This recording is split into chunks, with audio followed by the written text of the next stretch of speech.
I'm recording this literally a second after T1 exploded the Nexus in Game 5 against KT Rolster, becoming back-to-back-to-back world champions. And oh boy, I don't even have the words to describe how incredible the highs of this team can be. I want this video to be a mix of finals reaction / recap, as well as talking about the amazing legacy both T1 and Faker have. Of course, the big question is, can anyone ever surpass Faker and his legacy? Like, you know the answer to that, alright? That's not the point. The crazy part is, it's just getting better and better for Faker every single year when it comes to this legacy talk. We will talk all about that in a minute, but before, let's jump into these games and look at the biggest moments that I think made or broke them depending on who you were cheering for. Starting strong with Game 1, this was a close one, huh? I really couldn't make any sense of the Poppy pick by Keria, especially him going for it blind, cause as you know, Poppy's traditionally picked into more dash and slash type of champs who want to go straight in with their engage. On the side of KT, that was limited to Kaz on his Wukong, so I was skeptical of how much value exactly could Keria really get from the Poppy. Now that we know the result of this is a reminder for myself and for so many other people who probably thought the same thing, to never ever doubt this guy again. With the exception of Game 5, the story of this series was pretty much KT looking sharper early, yet still struggling to close the game out or get so ahead to a point where T1 couldn't out-teamfight them. They just couldn't pull that off. The first thing I want to show you is this play by Keria and Doran at the top side right around the 10-minute mark. I'm showing you this because it turned out to be a disaster. The crucial part here, Doran misses his ultimate, but Keria still chooses to stick around, looking to engage, and while Doran has his Mao and probably is thinking he will be safe against the Rumble,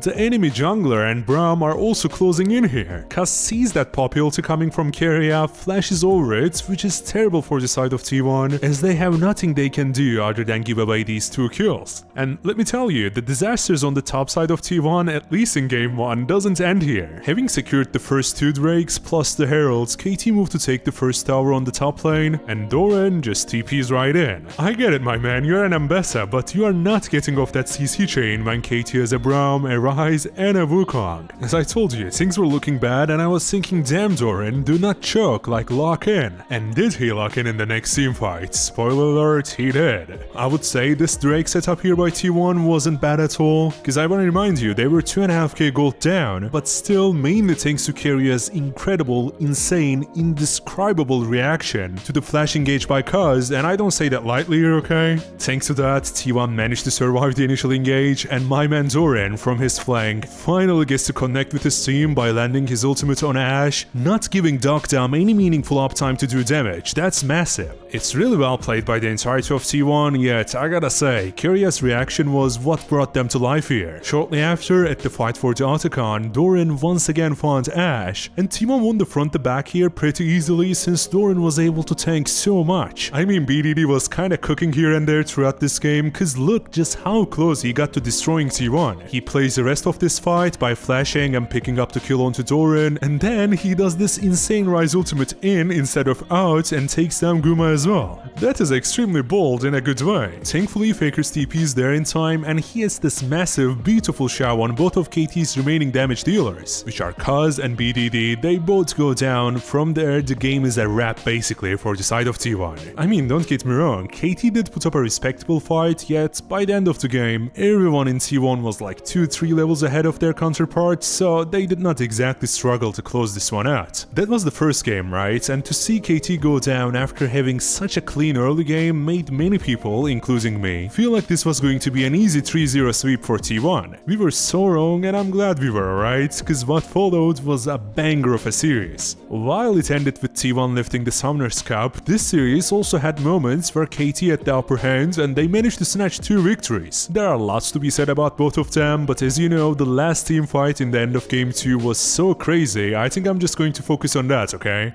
Let's freeze frame in this last fight and do a little recap of this game. Up until this point, KT honestly had their way with T1 every single time Honor on Jarvan and Faker on Sylas tried to go for a play. KT answered in an almost flawless manner. And by this time with the Siege, KT has a Baron buff, 4 Camtech Drakes, a Camtech Soul, and they are, yes you are seeing it right, 10k gold ahead. The crazy thing is, after Peter engages with his Pop Blossom, Faker turns it right back and gets the first kill of the fight. If we pause right here, it's a 4 versus 5, Guma is on 6 items, Dogdom is very low, and BDD doesn't have flash. Out of all the states T1 could possibly find themselves here, I think this is like a dream, you know? Now, I know it's still hard, but I'm just saying, while it's not exactly easy, this is technically winnable for T1. I think Faker missing the chain here onto Kaz is so unfortunate, cause I can totally see a world where Guma gets just a little bit more uptime here, cause yeah, the Rek'Sai knocks him up, but maybe, just maybe, if Kaz is like a second late, Guma could have enough time to have his flash back up, cause as you see, it was mere seconds away. In the beginning of the fight, by the way, look at the insane damage the severe bounces by Guma are doing on BDD. He was basically dead without doing anything. Even after Guma falls down, it takes a little while for KT to clean this up. If Y didn't have Guardian's Angel up, it could have been a different story. I mean, 3 inhibs were open and those big waves were rolling into T1's base, so it would still be a crazy hard game to win for T1. But yeah, it was way closer than it was supposed to be, I would say. For game 3, we had another fight that was super close. Not gonna lie though, the game overall felt even more unwinnable somehow than T1 being like 10k gold down in the previous one, because at least there Guma was full build and cooking, you know? Anyway, let's take a look. So at this point, T1 is down 4k gold and KT has an insanely tanky 3-man frontline, especially Mundo, who is pretty much unkillable, but somehow, someway, Doran finds this nice Renekton stun onto BDD, and crucially, Honor is right there with his ultimate to take him down. What totally sucks is Honor cannot get the reset, like look at it. He gets sent away by Peter and just dies. The very unfortunate turn of events for T1 doesn't end here in this fight. Oh my god, this is really gonna hurt. Guma fails his flash. That's such a big blunder. Cause imagine, just imagine, okay, if he was right there with Faker to take down the remaining KT members, that would have been amazing. The Mundo of Kaz, as I said, is pretty much unkillable. He just tanks all the damage Faker can deal and doesn't even flinch. When all is said and done, this fight ends up being a 3-4-3, which is not the end of the world, yet KT get the Chemtex all off of it.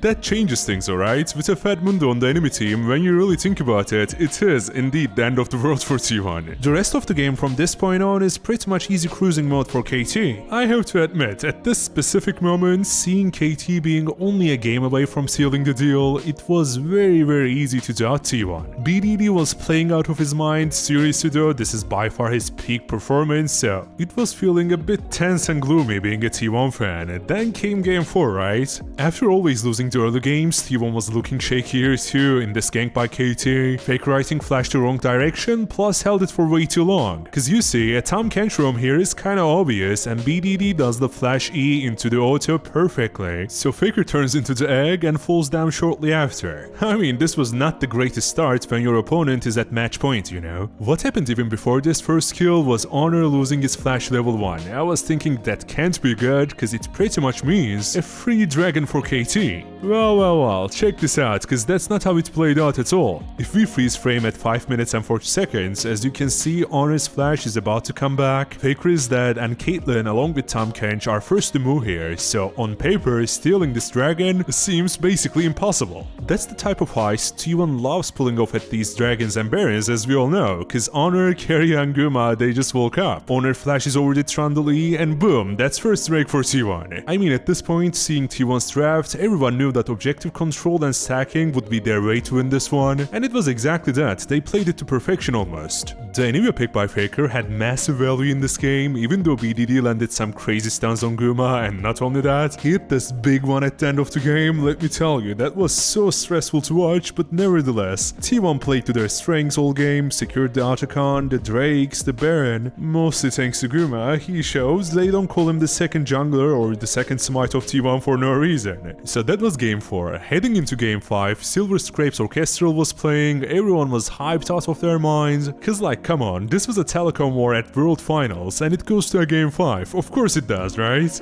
Don't take this the wrong way, but I would say KT choked a little when it came to this draft. Like, what are we doing? How do we end up with a Ziggs and a Smolder when the enemy team has this monster dive setup with the Camille, Pantheon, Galio, Leona? How? Just how are the carries of KT gonna survive this? Be real with me. The Yorick pick was so odd too. I think I can understand they were thinking of rushing towers with the Ziggs plus Yorick, have some good sideline pressure, yet even then, this is extremely hard to execute and far from the type of team composition I would wanna run at like game 5 of World Finals. We've been talking talking about winning and losing moments today, and the Game 5 is a bit of a weird one when it comes to that, because T1 was ahead pretty much the whole time thanks to Honor and Doran being able to pretty much run through perfect in the top lane. It's kinda crazy because Doran actually executed these dives with Honor and such well, but as we've seen, he literally had some inting plays near the end. The duality of man, am I right? Guma was so clean in this game though. I haven't been a fan of his MF pick in the past. Honestly, he had a banger of a game on it.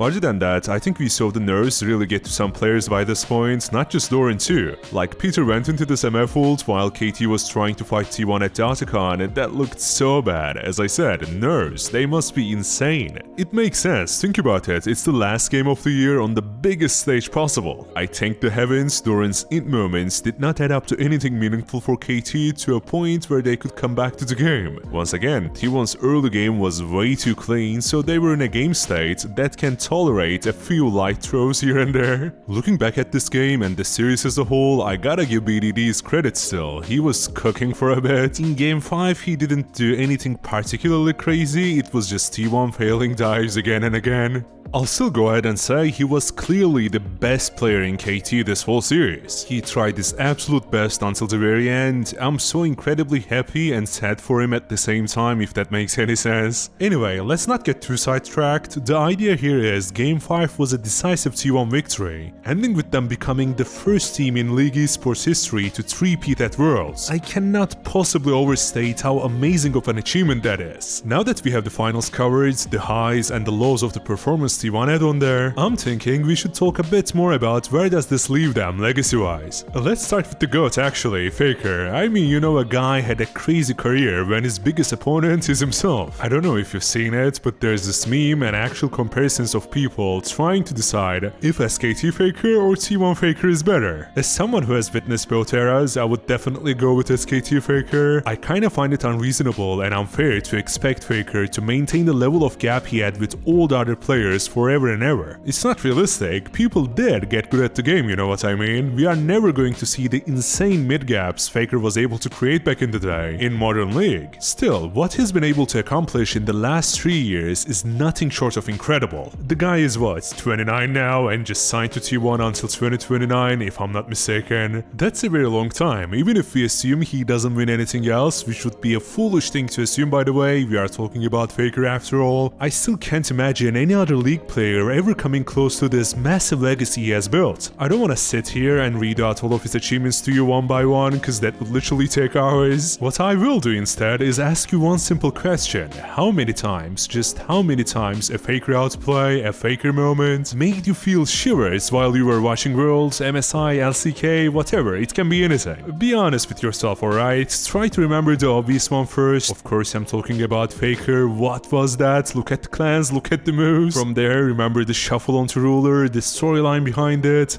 the mid lane Riven pocket pick and the Cassie ultimate dodge. Last but definitely not least, try to visualize the Sylas engage he had in Worlds 2024 against BLG. You get what I'm saying, right? So after thinking about these, can you really point out any other player who consistently had clutch moments like this? Of course you can't, cause there is none. That's basically my argument, right? While there are players who can have better performances than Faker or T1 on any given day, those given days never seem to happen when it matters the most, at Worlds. If you asked me a couple years ago, let's say before T1 and Faker won Worlds in 2023, could anyone ever surpass him as the greatest of all time? I would say it would be almost impossible to do. Right now, my answer to that would be it's not almost or nearly impossible. It is impossible, period. That's pretty much where his last 3 Worlds wins took him for me. The same goes for T1, no other organization will ever have the prestige they have. And while there are some people who are deeply unhappy with that, we need to have a conversation about why no one will ever be close to Faker rather than if he is the GOAT or not. His ability to transform into more of a playmaker once his mechanics and hands, so to say, started declining a bit